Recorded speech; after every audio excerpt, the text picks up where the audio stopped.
finalzinho de culto eu digo que a graça do nosso Senhor Jesus Cristo, o amor de Deus, nosso amado Pai, a comunhão e a consolação do Espírito Santo esteja com cada um de vós. Aí já é uma parte meio apócrifa.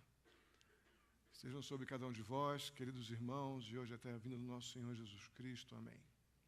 E falávamos ali, já que ele está muito atualizado, né? Acabou de ter uma entrevista com a Gabi, aquela Marília Gabriela, né? Então ele é uma pessoa que está muito ligada aos problemas sociológicos, enfim, a tudo que está acontecendo no mundo da mídia, da pesquisa, da filosofia. E ele falava com a gente sobre como que as coisas caem em desuso, apesar de serem fundamentais. A vida do crente.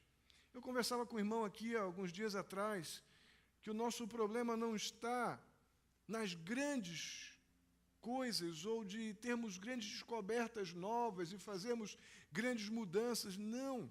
A maior parte das nossas falhas, dos nossos fracassos, vem por desviarmos daquelas pequenas coisas que deixamos de lado. Como, por exemplo, eu não canso de falar e lá repetir de novo para um colega que vai fazer um projeto do nosso trabalho lá. O projeto dele vai na área da comunhão e da oração. E eu brinquei com ele sobre... Vocês já vão saber o que eu vou falar. Qual é a musiquinha nossa? Leia a Bíblia e faça a oração, se quiser crescer. Eu falava com um colega lá, ele falou, mas não é mesmo, Elcio? Essa é a base. Companheiro, eu falei para ele, é o que eu falo lá para a igreja. O problema nosso não está nos grandes conteúdos, sabermos uma profunda teologia. Não fracassamos miseravelmente porque nos desviamos do básico. Falhamos naquilo que é indispensável. Tiramos a sandália dos pés e queremos andar no quente. O que vai acontecer com o pé? Vai queimar. Não é? E com isso em mente, eu lembrei lá dessa mensagem, que agora foi extremamente oportuna. Eu lembrei lá dessa mensagem que fala sobre essas verdades fundamentais da fé. Verdades que nós conhecemos bem. Vamos falar juntos? 2 Coríntios 13, 14. Vamos ler. A graça do nosso Senhor... Perdão, vamos começar de novo. O nosso vem na minha cabeça. A graça do Senhor Jesus Cristo e o amor de Deus e a comunhão do Espírito Santo seja com todos vocês. Amém? Vamos orar. Santo e amado Deus, muito, muito obrigado. Obrigado pela tua bondade, obrigado pela tua misericórdia, teu zelo para com a tua igreja, ó Deus. Quantos motivos de gratidão temos, ó Pai, para apresentar diante de ti, ó Deus. De forma bem especial, ó Deus, como é bom nos alegrarmos na verdade da salvação, nesse presente glorioso, ó Pai, o presente de amor que o Senhor nos deu, entregando o seu Filho para morrer pelos nossos pecados, ó Pai. Muito obrigado, ó Deus Santo. Eu peço agora que, em nome de Jesus, o Senhor fale conosco. Ajuda-nos, ó Deus, a resgatar esses valores fundamentais, básicos da nossa fé, para que possamos estar muito bem calçados, ó Pai, para tantos caminhos difíceis que temos trilhado. Ó Deus, precisamos estar bem calçados nesses valores fundamentais da nossa fé. Assim eu te peço, ó Deus, ajuda-nos mais uma vez, fala conosco, em nome de Jesus. Amém. Muito bem.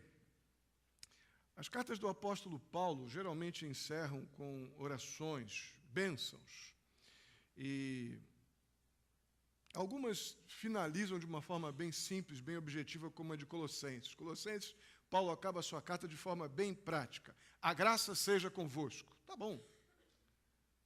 Suficiente. Mas tem outras que ele é mais detalhado, ele é mais extenso, como de Efésios, capítulo 6, no verso 24. No último versículo ele diz: a graça seja com todos vós, os que amam o nosso Senhor Jesus Cristo, com amor incorruptível.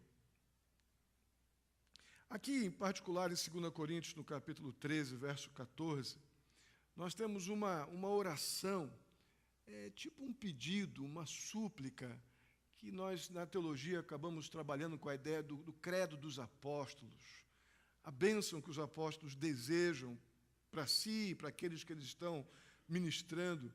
Mas ele, em particular, ele pede intervenção ou ação graciosa do Senhor Jesus Cristo sobre a vida lá dos coríntios. Uma igreja difícil, uma igreja problemática, uma igreja cheia de questões, tensões sociais, políticas, tudo isso a fim de que eles pudessem ter um profundo e pessoal encontro com o amor de Deus. Eu creio que essa é uma das mais profundas áreas da vida cristã. Nós desenvolvermos ou mantermos, essa semana lembramos do Dia dos Namorados, né? E eu estava lá tentando dar uma saída com a Alcione, depois do dia inteiro do seminário, aí forçamos a barra lá, não, vamos lá no shopping Morumbi. Um negócio que a gente faria em 20 minutos, fizemos em 1h30. Tudo para conhecer o shopping Morumbi, comer uma comidinha brava lá, que a gente encarou lá. E quantos casais saindo dos trabalhos, né? E os restaurantes ali cheios, as lanchonetes e tal. Tudo com a intenção de preservar ou manter aquele vínculo de amor, né? Oi? Pois é, vamos inventar de comer um restaurante sírio lá, Jesus. Depois o povo está se matando lá na Síria, estão jogando bomba um no outro lá. Meu pai, que comidinha terrível. Para quem gosta, deve ser um pratão, mas aquele ovinho com carne moída e o arrozinho, né, um pãozinho, mas tá bom. Foi legal. Mas ali, inicialmente, vamos lidar com a ideia, olhando da melhor forma possível, né? Cada um tentando ali preservar o vínculo, né, de amor carinhoso, um com o outro, zelando e tal. Tantas coisas, tantas pessoas se esforçaram a beça, talvez no dia seguinte, pegando cedinho no trabalho, dormindo pouco, tudo para preservar esse vínculo, né, com o namorado, com a namorada. Eu tenho minha namorada ali há 32 anos, a gente continua batalhando para manter firme nosso vínculo, mas não é por causa de namorado, não. É por causa de tudo, né, meu bem? Oi? Hein? Só Jesus, graças a Deus, ainda bem que é Ele mesmo. Falava na classe de doutrina agora, que a secretária me deu uma dica ali, que o pessoal me chamou a atenção na sala. A secretária que disse, se eu não acertar ali o que a secretária falou, faz mal para a saúde, não ouvir o que a secretária fala. Pois é, mas a gente, na hora de criar vínculos com Deus, a gente espera ficar doente. A gente espera perder o emprego. Para lembrar de amor de Deus, a gente espera a morte bater na porta. Para ter aquele vínculo pessoal, íntimo com o Senhor, a gente espera a calamidade. Por quê? O apóstolo Paulo, ele vai e apela ao Senhor, no final da sua carta aos Coríntios. Ele queria que os coríntios se encontrassem, tivessem um profundo vínculo com o amor de Deus, que desfrutassem dessa comunhão gostosa criada pelo Espírito Santo, que isso fosse uma realidade bendita na vida deles. E ele então clama por essa bênção aos coríntios. Irmãos, e é tudo que nós precisamos. Se encontra aqui nessa bênção, nessa súplica, nesse pedido do apóstolo Paulo pelos coríntios. Essa bênção, então, esse pedido, essa súplica, esse credo, essa confissão, vai ser a base do nosso tempo e da nossa reflexão agora. Ela começa, então, com uma ideia bastante objetiva. Ele diz lá, ele pede a graça do nosso Senhor Jesus Cristo. Por quê? Porque ele pede a graça do nosso Senhor Jesus Cristo. Porque só a graça de Deus, ela pode realmente tirar o homem das trevas e atrair, trazer o homem, transportar o homem para o reino da sua luz. Da luz do próprio Deus, do próprio Senhor Jesus. Só Deus pode pegar um miserável pecador, incapaz de produzir qualquer coisa que interesse a Deus, e Deus dizer assim, eu te amei, eu, na verdade, te amo, e por isso entreguei Jesus por você. Você pode tentar fazer alguma coisa que me interesse a sua existência inteira, que eu vou olhar para você e vou ver o seu pecado, eu vou ver a sua culpa, mas quando eu olho para você, através do sangue de Jesus, eu derramo sobre você graça. Eu derramo sobre você favor. Eu derramo sobre você a minha vontade de perdoar e de amar. Irmão, sabe lá o que é isso? Dia do namorado nenhum pode fazer isso. Nem um jantar num restaurante que não seja sírio. A oração continua e o apóstolo Paulo pede, então, naturalmente, pelo amor de Deus, Olha o nível desse amor. A gente fala de amor à beça, a gente fala de amor como quem vai comprar ali 6 francesinhos na padaria, né? Mas amor na perspectiva de Deus é outra história. Paulo pede na sua oração, no seu clamor, na sua bênção que ele intercede para que Deus dê ao povo, ele pede, requer, suplica pelo amor de Deus, porque o nível do amor de Deus é o seguinte: Deus não poupa na sua forma de amar nem o seu próprio filho. Alguém aqui já amou assim? Nesse nível? Então Paulo intercede por aquele povo teimoso, coríntio. Ele intercede pelo amor de Deus porque ele sabe que Deus entregou, o nível de amor de Deus é nessa amplitude de entregar o seu próprio filho por aqueles que não simplesmente identificariam ou reconheceriam. E ele completa então o seu pedido, pedindo a comunhão do Espírito Santo. Essa comunhão que nos ajunta no só povo, povo de Cristo. Não estamos ligados por nenhum tipo de afinidade humana. Nós estamos ligados através do poder de Deus e do sangue de Jesus por afinidade divina. Todos nós somos diferentes. Vocês têm gostos, preferências, interesses diferentes. Mas tem algo que nos une de uma forma excepcional, que é o fato de crermos no Senhor Jesus e, por causa disso, fomos inseridos num contexto onde o Espírito Santo nos liga de uma forma sobrenatural, nos tornando um só povo, irmãos, em Jesus Cristo. Todas as vezes que esta ou qualquer igreja tentou ter algum nível de afinidade fora essa verdade fundamental da fé, da comunhão gerada pelo Espírito Santo, tivemos os maiores conflitos. Aqui, em qualquer lugar, porque o que nos une não são interesses, cor, bens, afinidades, o que nos une num povo, num só corpo, é este clamor aqui do apóstolo Paulo pela igreja de Corinto, é a comunhão do Espírito Santo. Amém? Isso é consolador, maravilhoso. Mas tem um problema que eu quero criar aqui. Se nada disso fosse verdade, se não fosse verdade esse negócio da graça do Senhor Jesus Cristo, e se não fosse verdade o amor de Deus, ou pelo menos não fosse tão intenso assim como entendemos biblicamente que é. E se a comunhão do Espírito for uma farsa? Como é que seria? E eu digo isso, hoje eu estou com mais...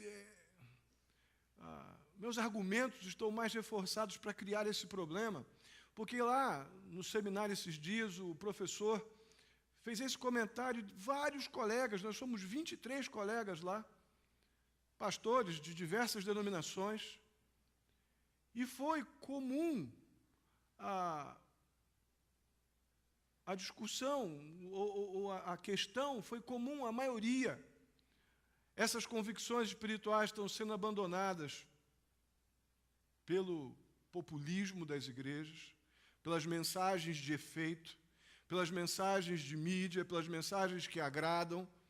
Estão sendo abandonadas verdades fundamentais da fé, para que possam ser pregadas coisas que atendem, que coçam o ouvido e atendem às necessidades temporais das pessoas.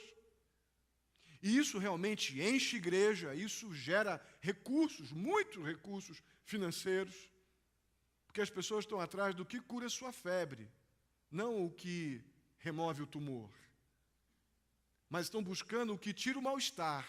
E tem gente aí oferecendo alívio para mal-estar, em muitos púlpitos, em muitos lugares, mas só que, para que isso aconteça, verdades fundamentais como essas vão sendo abandonadas.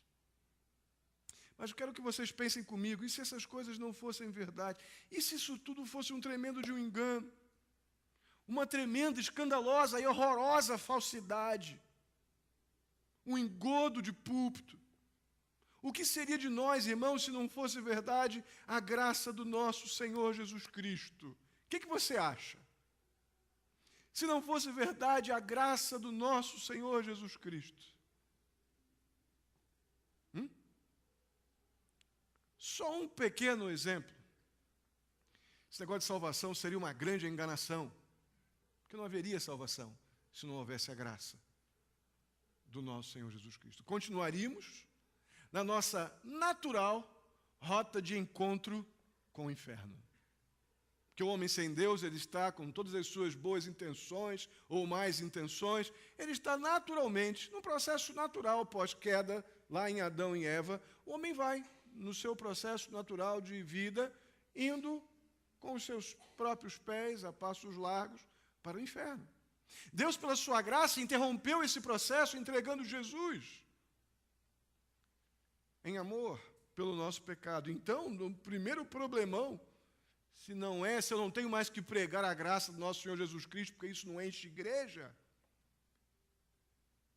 o problema é fundamental, não há salvação. Por definição, graça é o maior, é melhor e a mais completa forma de demonstração desse amor gratuito de Deus, espontâneo, imerecido. Por quem ou para quem? Para quem merece? Isso já é merecido, não, né? Mas isso foi demonstrado exclusivamente para pecadores. E uma das coisas que mais me constrange, me emociona, me alegra, me conforta, é quando Deus afirma na sua palavra que o Senhor Jesus foi entregue por amor, como o Cordeiro de Deus, entregue pelo pecado do mundo por causa de pecadores. Porque se foi por pecadores que Jesus veio morrer, oba! Como diz o apóstolo Paulo, entre eles eu sou o primeiro. Mas se não fosse verdade, a graça de Deus, sem dúvida alguma, é a fonte, é o início, é o começo da salvação. A gente vê Efésios capítulo 2, verso 8, diz lá, vocês são, vamos ler juntos? Vocês são salvos por meio da? Isso? O negócio é maravilhoso, é esplendoroso, é inexplicável. E eu ainda recebo como um presente, como um dom, como uma capacitação que vem de Deus para mim, porque em mim esse troço não existe. Eu sou bom a beça em odiar, em ferir. Mas produzir essas realidades espirituais aqui, eu sou incapaz. Isso não vem de mim. A Bíblia diz que é uma capacidade, é um dom, é algo que vem do céu. Deus nos dá, pela graça, os pecadores, simplesmente, se eu posso usar essa expressão, não é adequada, mas pela graça os pecadores são perdoados. Pela graça os pecadores são transformados. Gosto da expressão convertidos. Porque conversão, falava hoje lá na classe, conversão está ligada diretamente a isso aqui. Ó. Antes da conversão eu ia para lá. Depois que a graça de Deus me atingiu, convenceu-me do meu pecado, me capacitou a confessar o pecado, me capacitou também a mudança de mente, a mudança de direção. Então, conversão implica em mudança de direção. Antes de Cristo eu ia para lá. Depois da graça de Cristo que me alcançou de forma imerecida, eu agora não vou mais para lá, porque aquela rota que me levava para o inferno, eu agora vou para cá. Por causa do Senhor, que interviu na minha história, que entrou na minha vida e mudou o meu itinerário, mudou a direção da minha vida. Eu agora vou para outra direção, que é Cristo Jesus, que é o céu. Isso não é maravilhoso? Agora você imagina se a graça não fosse verdade. Para onde continuaríamos indo? Não é?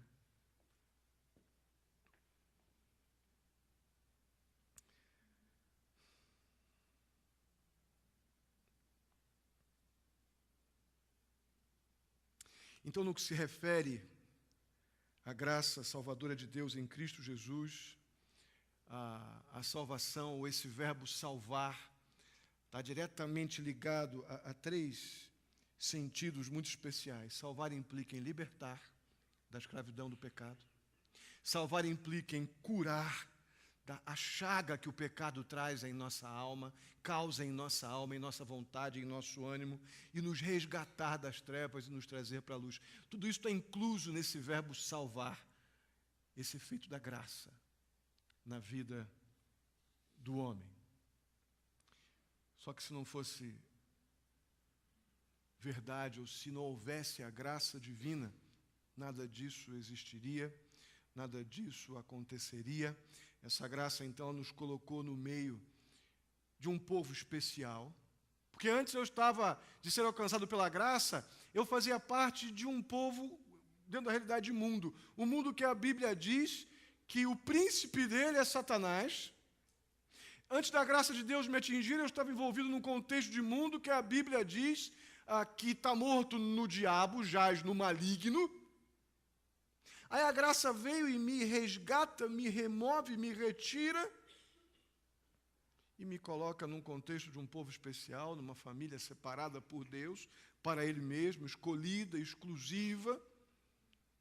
E aí nós lembramos de 1 Pedro 2,9. Vamos ler juntos? Vós, porém, sois raça eleita, sacerdócio real, nação santa, povo de propriedade exclusiva de Deus, que vos chamou das trevas para a sua... Então isso não é coisa do pastor Elcio. Deus realmente, quando dispensou graça a pecadores como eu e você, não somente nos curou, nos libertou, nos resgatou, mas como nos inseriu num povo que a própria Bíblia chama de povo eleito, povo separado, povo exclusivo. Se você não se sente assim, o problema não está na graça, o problema está em você. Talvez esteja nas suas escolhas, nas suas decisões, no teu comprometimento com aquele básico, leia a Bíblia e faça a oração se quiser. Talvez esteja aí, é hora de confessar pecado, mudar e retomar o teu vínculo de amor, de comprometimento de amor com Deus, para que você possa voltar a se sentir esse povo separado, curado e resgatado, salvo pela graça maravilhosa de Deus. É tão mais fácil a gente culpar a igreja, né?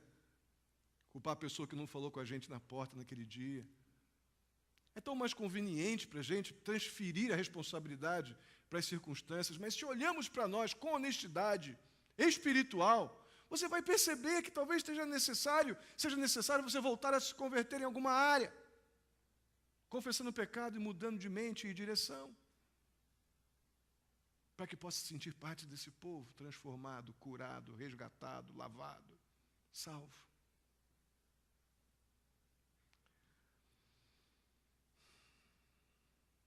Sem a graça de Deus, a gente não poderia, de forma alguma, afirmar que a salvação é um presente que não se perde. Lá no seminário eu tenho 2 colegas assembleanos. A igreja de um tem 5.000 membros, a do outro tem 15.000 membros.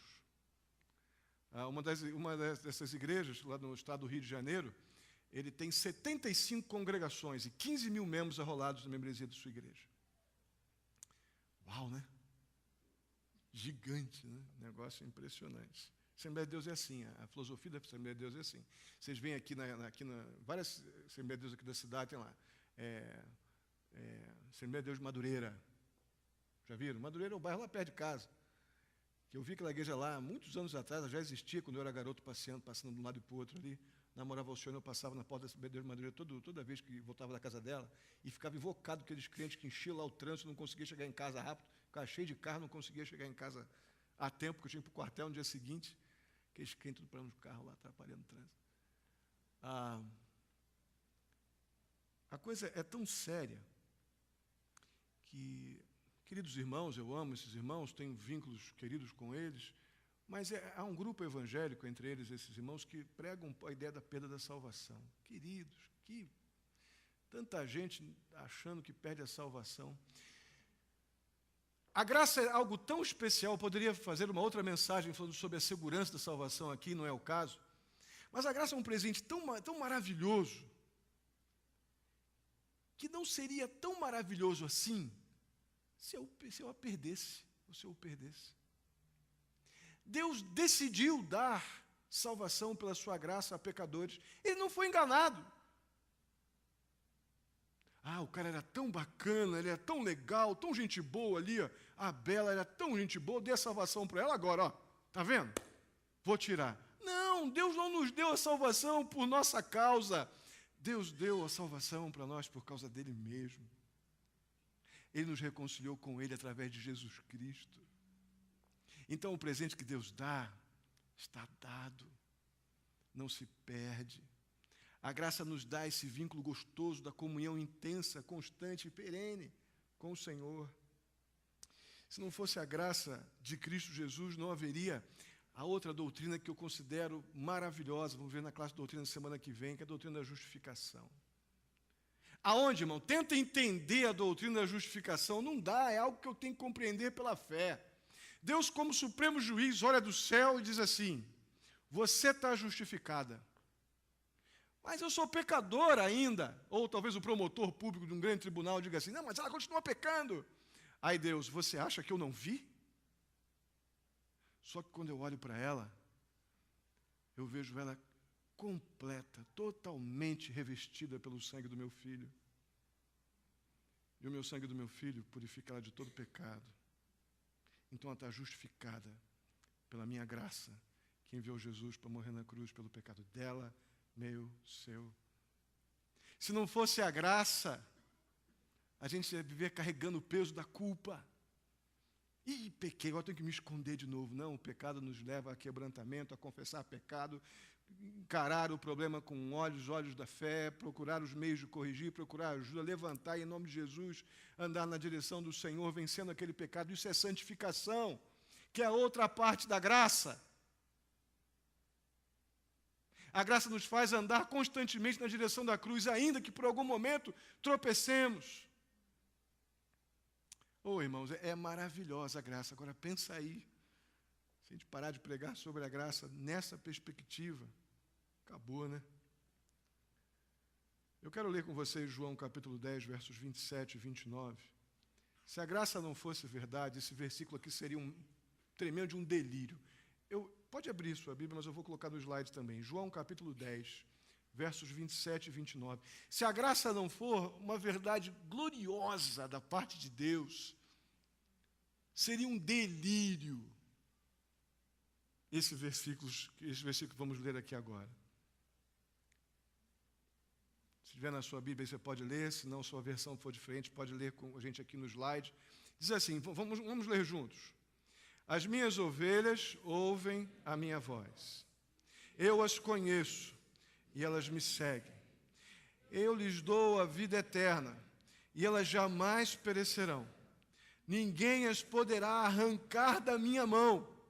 Meu Pai que as deu para mim é maior do que todos. Ninguém as pode arrancar da mão de meu Pai. Amém? Seria um tremendo delírio se a graça do nosso Senhor Jesus Cristo não fosse verdade. Olha que coisa gloriosa que a gente acabou de ler.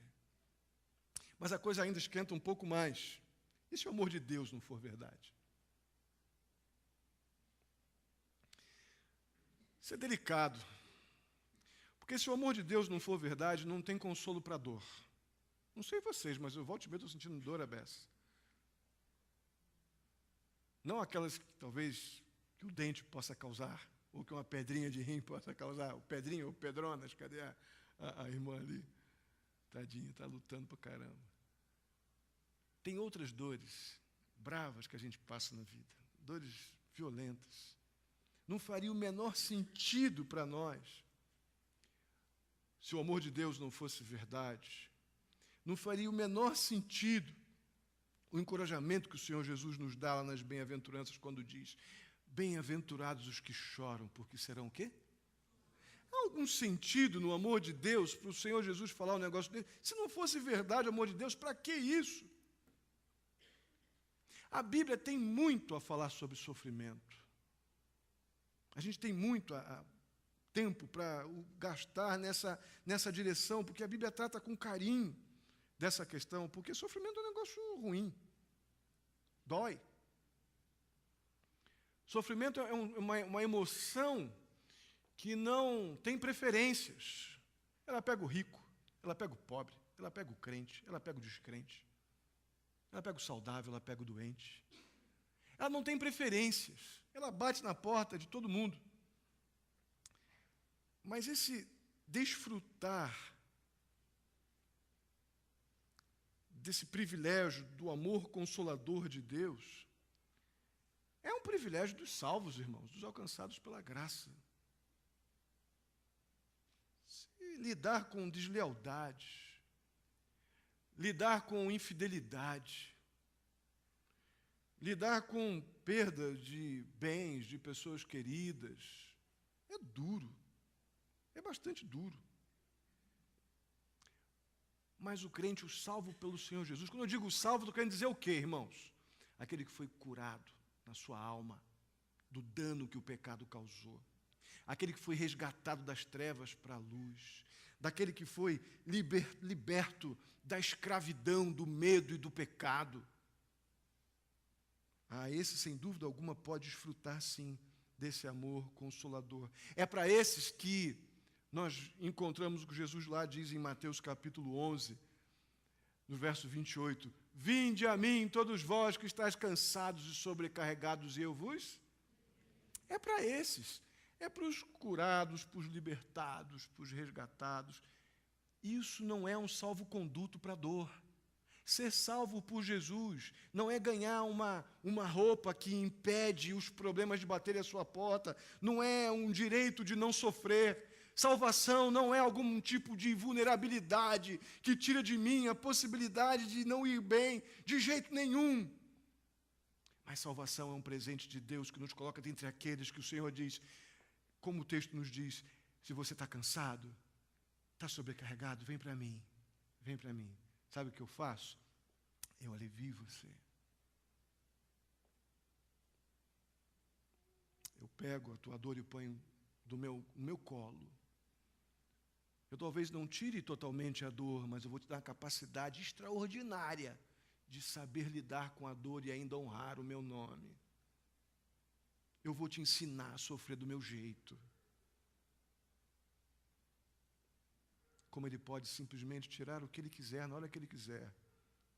Mas pode nos dar algo ainda mais extraordinário, que é a capacidade de suportar a aflição com a consolação da presença gostosa e amorosa de um Deus que não o abandona. Amém? Eu creio que estamos diante de uma tremenda declaração de amor.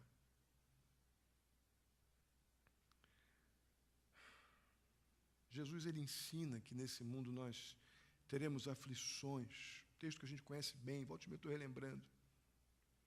Pedro dá uma acrescentada lá em 1 Pedro capítulo 4, versos 12 e 13, diz assim, amados, não se surpreendam com o fogo que surge entre vocês para os provar como se algo estranho estivesse acontecendo, mas alegrem-se à medida que vocês participam dos sofrimentos de Cristo, para que também, quando a sua glória for revelada, vocês exultem com grande alegria. É por causa de coisas como essa, textos como esses aqui, onde somos alertados que teremos lutas, para sermos crentes fiéis até o fim. Nós teremos, sim, desafios grandes para sermos homens e mulheres que confessam Jesus Cristo e dão bom testemunho de Cristo a tempo e fora de tempo. Vamos passar por algumas aflições, sim. Aí vem o apóstolo Paulo em Romanos 8, diz que todas as coisas cooperam para o bem daqueles que amam a Deus, daqueles que foram chamados segundo o seu propósito. Meus irmãos, se não fosse verdade o amor de Deus, nós não teríamos essas verdades espirituais como um escudo poderoso da parte do Senhor, nos capacitando a encarar os tão grandes desafios que a vida nos impõe. Ninguém foi iludido ou enganado quando aceitou Jesus como Salvador. Está tudo na Bíblia aqui. Nenhum momento nós fomos enganados dizendo, vem para Jesus que vão acabar todos os seus problemas. Mentira, quem fala isso está mentindo. A Bíblia não diz isso. Agora a Bíblia fala demais sobre amor de Deus e consolação. Alívio na aflição. Capacidade para chegarmos até o fim. E o fim implica em estarmos no céu com o Senhor Jesus. Isso a Bíblia diz, direto. Abra comigo, por favor, aí. Agora vamos abrir mesmo. Apocalipse capítulo 21. Versos do 1 ao 5. O amor de Deus, ele se revela para aqueles que participam, esperam, desejam intensamente as suas promessas. Se tem uma promessa que a gente tem que, volta e meia, estar lembrando, fazendo a sua devocional lá, é essa que está em Apocalipse 21. Apocalipse 21, dos versos 1 ao 5. Vamos ler juntos? Não está no slide não, está na sua Bíblia aí. Olha que promessa gloriosa. Olha como não dá para pensar, não dá para não pensar em amor de Deus. Olhando para essas promessas aqui, aqueles que têm parte nessas promessas, identificam o amor de Deus. Vamos comigo. Então vi novos céus e nova terra, pois o primeiro céu e a primeira terra tinham passado, e o mar já não existia. Vi a cidade santa, a nova Jerusalém, que descia dos céus da parte de Deus, preparada como uma noiva adornada para o seu marido.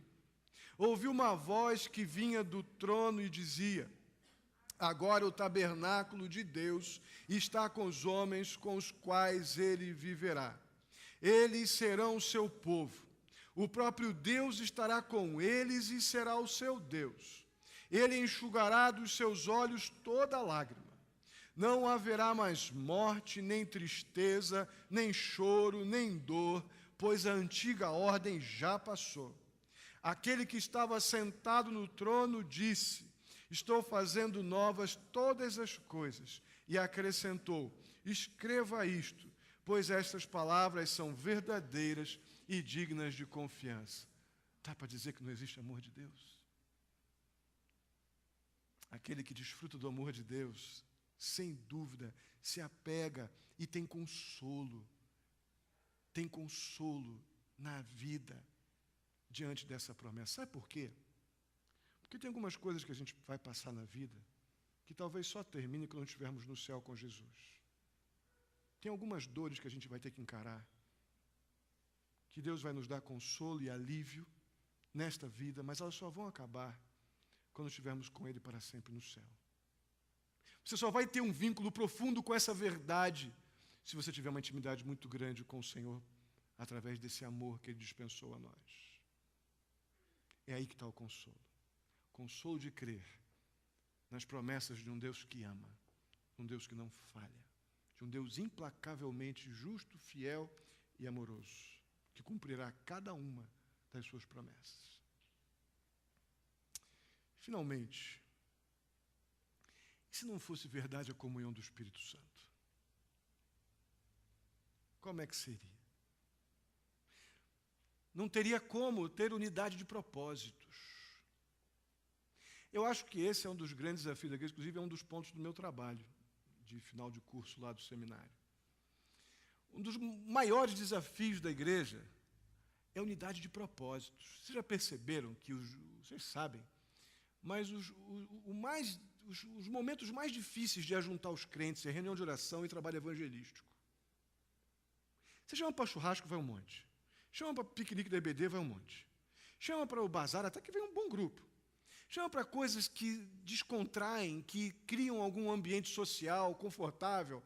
Mas o envolvimento de propósitos para oração, para o trabalho evangelístico, comunidade imediata, enfim, a adesão não é normalmente grande, não. Você tem que fazer quase apelos para que isso aconteça.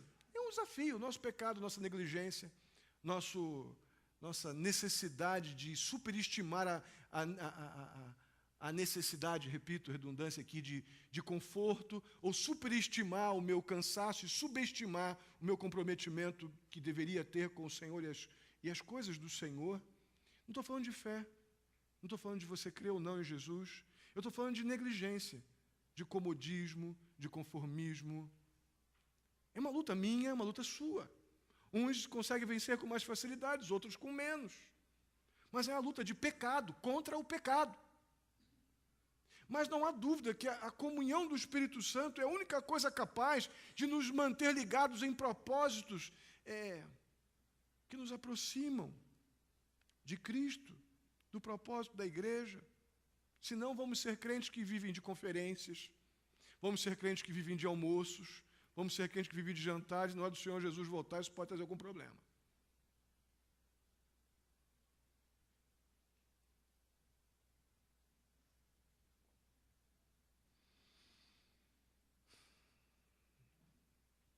O fato é que a unidade dos crentes no Senhor Jesus, ela está no fato de estarmos ligados em uma só fé, em uma só voz, com um só coração.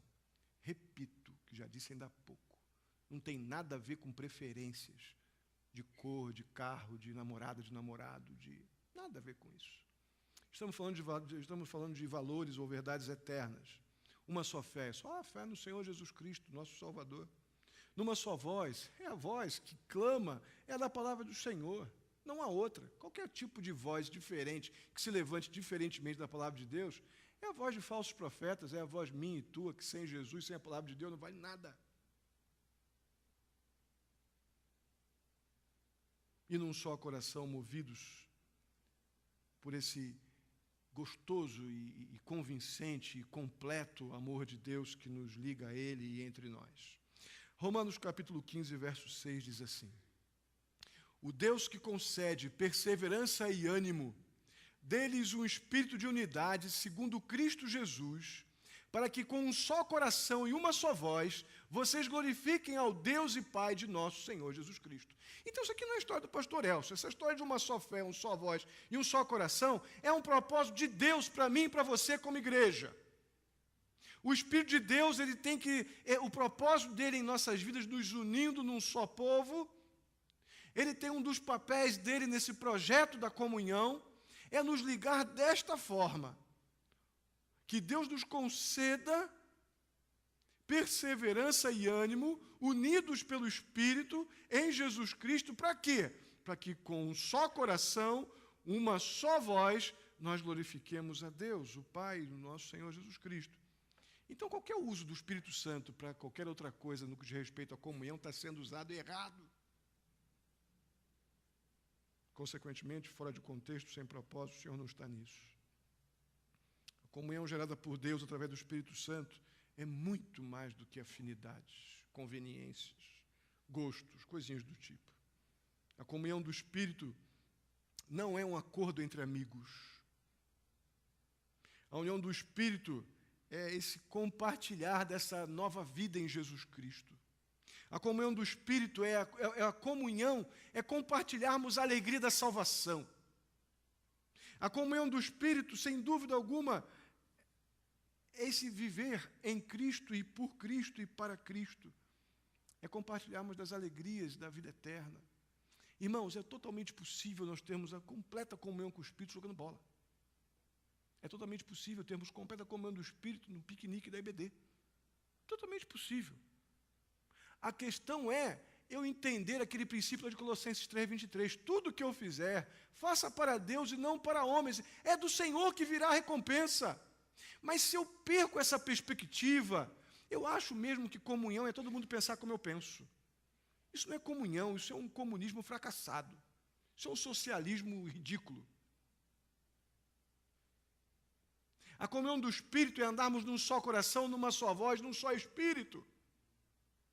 Isso nos mover a um só propósito como igreja. É totalmente diferente de qualquer coisa que se fale ou se pregue por aí quando se quer juntar grupos e massas no contexto evangélico. Infelizmente, a maioria está totalmente fora do ar, mas infelizmente interessa para muitos ainda se sentirem fortes porque são muitos. O câncer também é muito forte e mata. O negócio de ser grande, porque o grande é o bom, tomou quando está para matar e é grandão também. E mata também. Então, nem sempre o grande movimento é sinônimo de saúde ou de vida espiritual saudável. Pode ser um belo de um câncer, pronto para matar.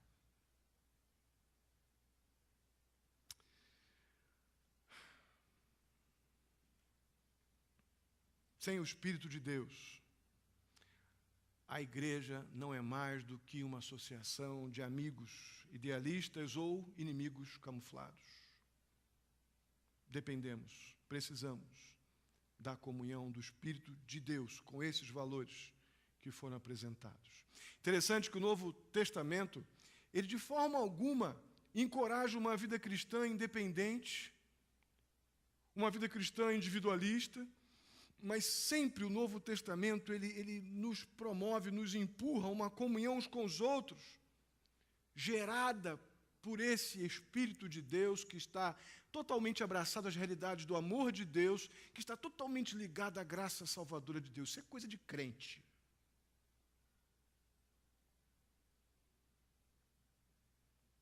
João 1,7 reforça esse meu argumento. Se porém, vamos ler juntos?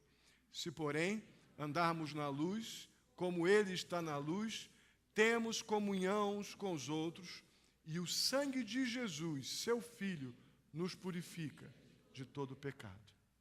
Muito bem, irmãos. Do que a gente está falando aqui, a gente percebe que a bênção que nós chamamos de bênção apostólica, o credo apostólico, porque foi revelada por Deus através dos apóstolos ou do apóstolo Paulo, não é uma formuletazinha para encerrar o culto, não é aquela rezinha de final de culto. Não tem nada a ver com isso. Muito pelo contrário. A graça do Senhor Jesus Cristo, ela nos garante a salvação e a vida eterna com Deus. O amor de Deus nos garante consolação no meio das aflições. Essa presença implacável e amorosa de Deus nas nossas lutas. A comunhão do Espírito Santo é aquele vínculo divino que nos une, que nos liga como irmãos em Jesus Cristo. Então, essa bênção ministrada no final do culto, chamada de bênção apostólica, ela não é uma oraçãozinha, um ponto final, uma frase de fim de culto. Não é, não. É uma súplica. É uma súplica, é um clamor de um povo que crê na verdade de Deus, que é Jesus Cristo. É um apelo, é um pedido a Deus pela sua contínua intervenção nas nossas vidas. Nós precisamos da graça do nosso Senhor Jesus Cristo. Nós precisamos do amor de Deus, nosso amado Pai. A gente precisa da consolação do Espírito Santo, da comunhão do Espírito Santo. Até que o Senhor, pela sua infinita bondade, determine o dia quando teremos o encontro com o Senhor Jesus nos céus. Aí tudo isso não precisaremos mais, porque nós estaremos para sempre com Ele. Amém? Vamos ficar de pé e vamos orar.